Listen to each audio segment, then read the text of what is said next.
Hello and welcome to the podcast hosted by myself, Louis Kessinger, and my dad, Tommy. We are a part of the Kessinger Lee Group at Baird and have been serving investors in our area for 4 generations. Our goal is to start a conversation around topics within the world of finance and to educate you, our listeners. All right. Welcome back to another episode of Father-Son Finance. Hey! It's been a while, but we're gonna make a pretty big effort here in 2025 to not only bring you the Ticker Talk quarterly market reviews, but also more of these father-son episodes that are meant to be more educational, based on a topic, and really kind of answer some questions that you may not even know you had. Right. Or that we're getting frequently. Yes. Okay. So what are we doing today, son? So today we are doing charitable giving. And really, I would say that that's even kind of one bucket. We're doing gifting as a whole. Okay. And the power of it. So we can jump right in. You and I talked, and we kind of decided, like, hey, let's break this into 2 buckets. You want to talk about what the 2 buckets are that we have? Right. So the 2 buckets that we get almost all the time, not daily, but certainly every week, are gifts. What can I give to my children, my heirs that are currently living? Yeah. What can I give to charities, causes that I care a lot about? So 2 different types of giving, 2 different types of limits. And so we'll cover those today. Yeah. And, it says tax efficiency on here. And I think it's important to point out, like, hey, there's estate taxes and there are, your annual income taxes. Yep. And those are totally different, and they apply differently to these different buckets of giving. Absolutely. So that's absolutely the best. I think a good place to start is on the family and the heirs. So a lot of times you've accumulated some wealth. You realize that you've crossed over to that point where you want to help your kids or grandchildren, what have you. And so there is an annual gift tax exclusion that exists out there. Mm-hmm. It is indexed kind of for inflation. Yeah. But the 2025 gift tax exclusion is $19,000 per person. Yeah. To any person. So just to break it down real quick, annual gift tax exclusion, what the heck does that mean? That means that if I were really, really good this year and, Tommy had a good year and he was like, you know what, I would like to gift some money to my child. The most that he could give without having to pay what are called gift taxes is $19,000 from him to me or to anybody. Like it doesn't have to be an heir. It can be a friend. It could be somebody walking down the street that you've never met before in either of your lives. Right. And you just want to make a gift. That is the maximum amount that you can give away without having to file a gift tax return. Yeah, so that's kind of step 1. A lot of people may not even know there is a gift tax return that exists. Right. So there's step 1. That's step 1. And so you want to plan and you want to make sure that you are not exceeding that limit without some planning with your CPA and or estate attorney. So just to get super weird, and then we can move on because this doesn't apply to most people, but you can give away during your lifetime with no taxes up to just under $14 million. Yeah. But if you do that during your lifetime when you pass away, then your estate would be subject to estate taxes. So there's this big all-encompassing exclusion for what you pass on to your kids or your beneficiaries, let's say it that way, because it might be nieces and nephews or what have you. And so what you can give away during your lifetime and what you can leave to your beneficiaries. Yeah. And that number is just shy of $14 million per person. So for a husband and wife, it's almost $28 million. most people, when they're making normal gifts, like the one you just, hopefully you're good this year.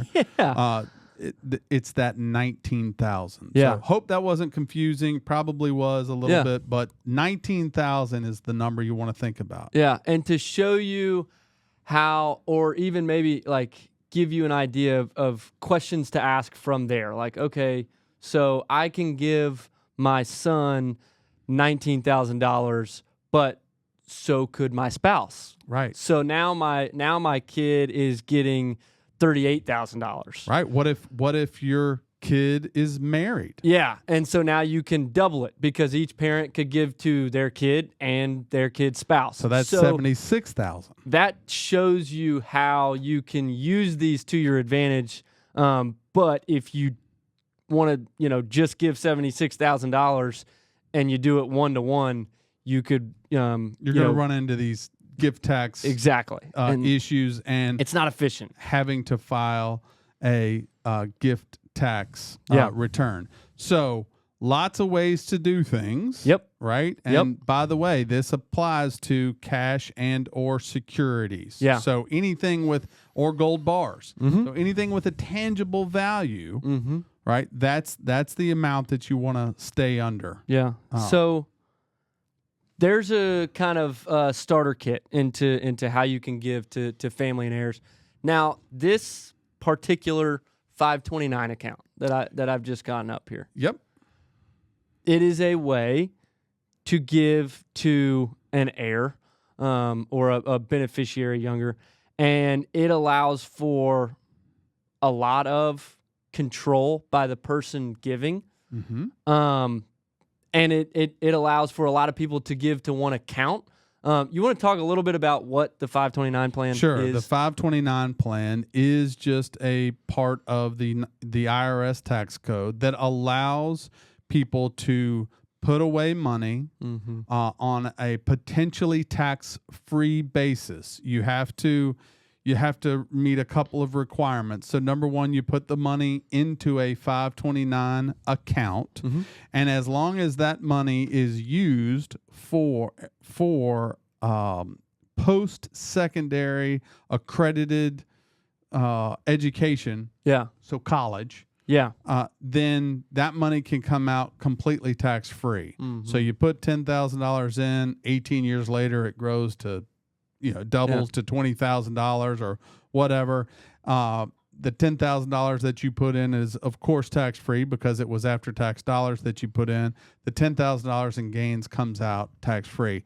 There is also some of that could be used for high school if you're up to certain limits. So if you're going to private school, for example, here, if you've got kids going to Lexington Catholic, you could use these 529 plans to get a tax advantaged way to pay some of that tuition. That's helpful for some people. The other thing that the 529 plan allows you to do is accelerate the gift. You can actually put 5 years worth of those $19,000 in all at one time. So on my cheat sheet here, I've got down, a father could put $95,000 into a 529 plan for a child. Mom can do the same thing. So you can really goose this by $190,000 if we thought you were going to go to Harvard or something like that. Harvard and then get my MBA, and then get my doctorate. That would probably be a really good way to do it. So what this is typically used for is like a parent who has a newborn who's going to put some money in every month or every year towards their child's education that they know they'll have to pay for. But the grandparent might use this accelerated way to gift so that they reduce their estate on a tax-free basis.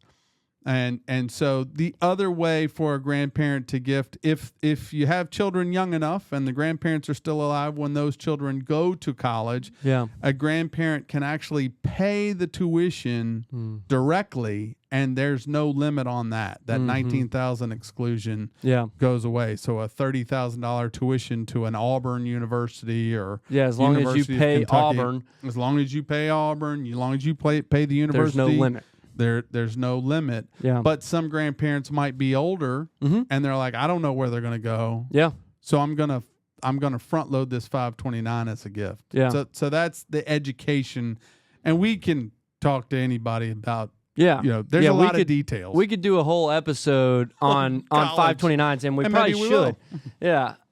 But this is an example of a way to do some gifting to your heirs or to grandchildren, whatever that may be, and do it in a pretty cool way that the IRS and the tax code has really allowed some leniency, and some pretty cool ways to One last give those thing gifts. on that is you mentioned the word control. So the 529 plan, the owner of that plan is usually the parent or the grandparent, and they control the money so that when the child turns the age of the majority, say 18 in most places, then they don't automatically it doesn't get turn this over to them $190,000. Like somebody whose frontal cortex is fully developed has to make the decision as opposed to the teenager. That's good. Yeah, that's a good call out. So I think we've really touched on most of the points in this next slide, and I just want to touch on. I just want to touch on the last bullet point. Really, is record keeping is key. It's key. Because when you do start talking about filing a gift tax return and how much have I given away in my lifetime, for some people you're never going to give away that exclusion. Right. And that's fine and that's great. And that's for the majority. But if you do get into giving away that 14 million plus and you don't have records for it, there can be some serious ramifications from the estate level. Yeah, the estate taxes start at about 40%. So there's your number. That you want to watch out for. The other thing, Louis, to be mindful of, is a lot of people like to make gifts at around the holidays.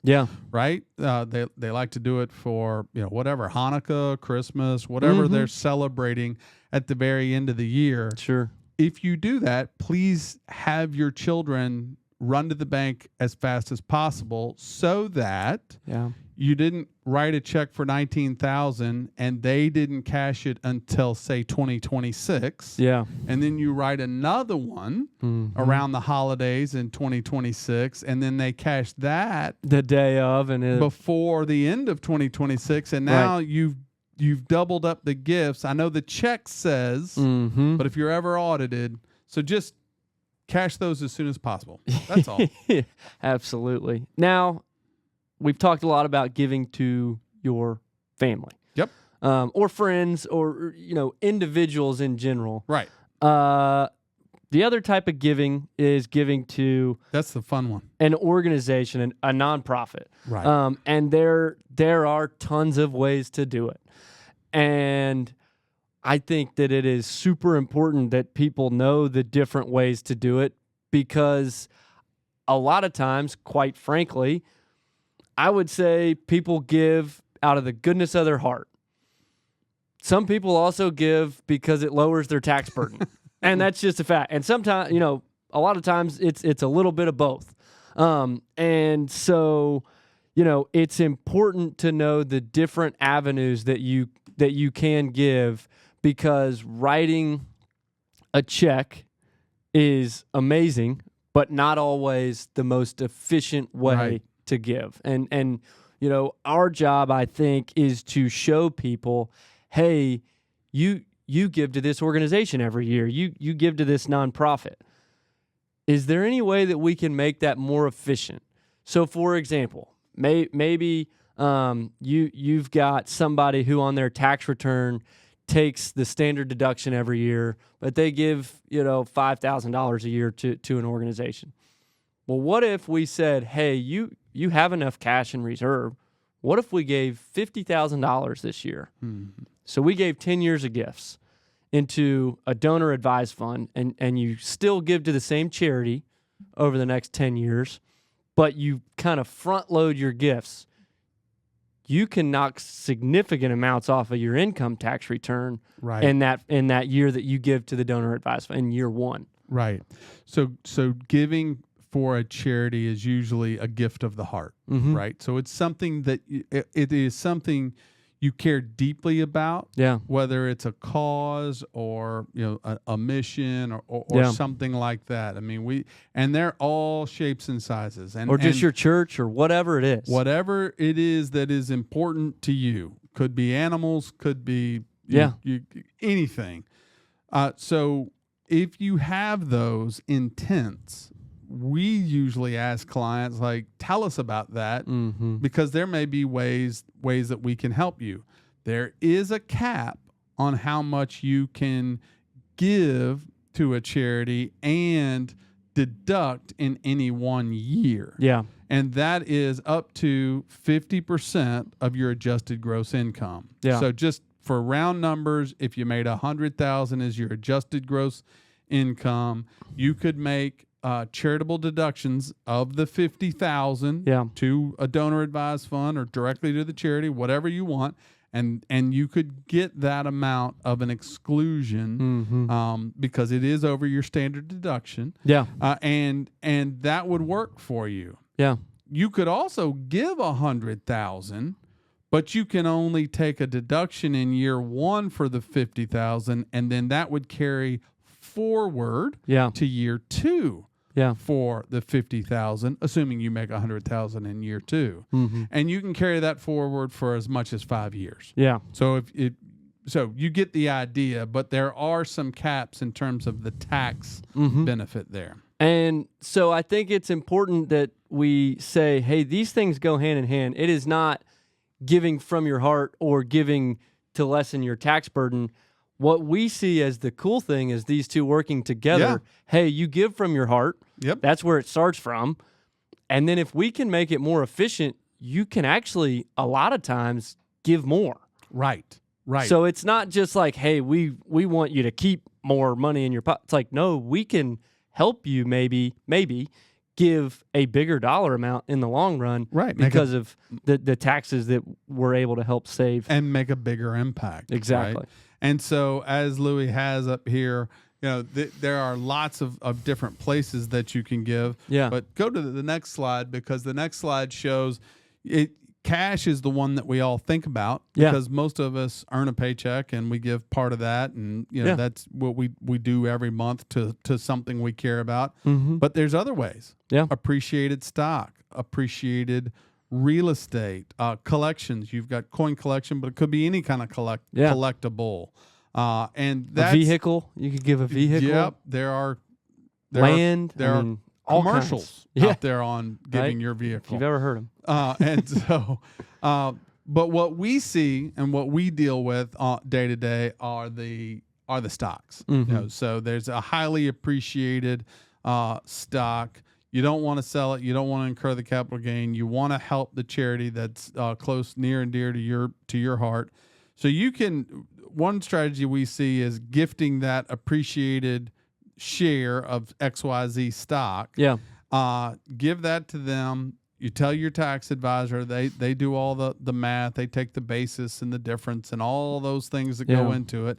And then the cash that you might have given to the charity, you mm-hmm. could actually then replace that stock and establish a higher cost basis. Yeah. So there are different things you can do, but yes, stocks, real estate, anything like that can be gifted. Absolutely. Well, this next slide kind of just sums up really what we've talked about today in terms of charitable giving. It starts from the heart. Give to where you feel there needs to be a difference made, and you can make a difference. Right. And you would be shocked if you just start looking how easy it is to get involved, not just with your dollars. Obviously we're talking about dollars, but just to get involved, I think it's important. So that fulfillment, and then obviously we've talked about the tax advantages, which is good for your wallet, but a lot of times can also end up in making a bigger gift. So it's not necessarily just to save you money, but if that's your goal, then great. But if you can make a bigger gift while doing it, that's a win-win. And that kind of goes with grouping your giving. That's just a strategy. It's a strategy, but Louis, maybe let's touch just briefly before we close out. Let's just touch briefly on. You mentioned earlier something called a donor advised fund. Yeah. What is that? How does that work? Mm-hmm. What is that? Yeah. So a donor advised fund, you can set one up through lots of different places. So you could do Fidelity on a nationwide scale, the National Christian Foundation, Bluegrass Community Foundation, all different places you can set one up. But what it is in its core is you would, as the donor, you would donate either cash or appreciated stock into a donor advised real estate. Yeah. They'll do real estate. Yeah. Into a donor advised fund. So it is exactly what it sounds like. It is a fund advised by the donor. You, the donor. And so we, or your advisor, can help you manage that portfolio, that account of stocks or real estate or whatever it is that is producing that money to give away. Now, the idea is you give somewhere between 5 and 10% of that account away every year. And so you get to kind of have a lower withdrawal rate. You don't have to give away $100,000 at a time. So say you want to set up a donor advised fund with $100,000, you set it into a separate account, the donor advised fund, that you don't get to take back. Right. It's you made a gift. Yeah, it's a gift. You get a charitable deduction. The key is you get to direct where it goes. So and it can be more than one. Mm-hmm. You can direct it to 5 different places or one place. It's completely up to you. With all of the places you mentioned, Fidelity, Bluegrass Community Foundation, NCF, there's lots. They charge something because they do all the tax paperwork and the filings and all those things that are necessary. Yeah. But because you're in with a bigger group, they can keep those costs relatively low. Depends. Sometimes it's a monthly minimum. Sometimes it's a percentage of the assets. It just depends. Yeah. But what we have found is it's a good, quick way for people who want to make a sizable donation for maybe tax purposes, maybe for diversification. They've got a highly concentrated position. They would like to diversify it. They can use the donor advised fund. There's lots of resources for that. Just Google it. If you want to learn more about that, call us. We can set you on a path towards that. But it's a really cool way of diversifying something and then enjoying with you, your spouse, your children. Yeah, that's what I was going to say is we have seen several situations where it is the donor's goal to get their family involved in their charitable endeavors. And it is a pretty low barrier way to kind of enter that philanthropic space with your family or friends or whoever it is, without having to set up a family foundation. Right. That is quite a bit of work. But again, we can go into more detail on that another time. And so as we wrap up, Louis is going to try to talk me into giving him gifts instead of I don't think it's going to work, but I'm going to try. Well, thanks for listening. Next up, we're going to talk about inflation, and we're going to talk about the difference between what we call Wall Street inflation and Main Street inflation. And break that down for you a little bit. So thanks for listening. Thanks. See you next time. See you next time. This podcast is intended for informational and educational purposes only. It is not an offer to buy or sell or solicitation of an offer to buy or sell any security or investment or to participate in any particular trading or investment strategy. The information is considered to be from reliable sources, but its accuracy is not guaranteed. We do not offer legal or tax advice, so please consult your tax or legal professional for information specific to your situation. The opinions expressed are those of the speaker and not necessarily those of Robert W. Baird & Company Incorporated. Please note past performance is not indicative of future results, and diversification does not ensure a profit or protect against loss. All investments carry some level of risk, including loss of principal. You should carefully consider investment objectives and risks of any investment before investing. An investment cannot be made directly in an index. Securities and investment advisory services are offered by Robert W. Baird & Company Incorporated, a registered broker-dealer and investment advisor, member NYSE, FINRA, and SIPC.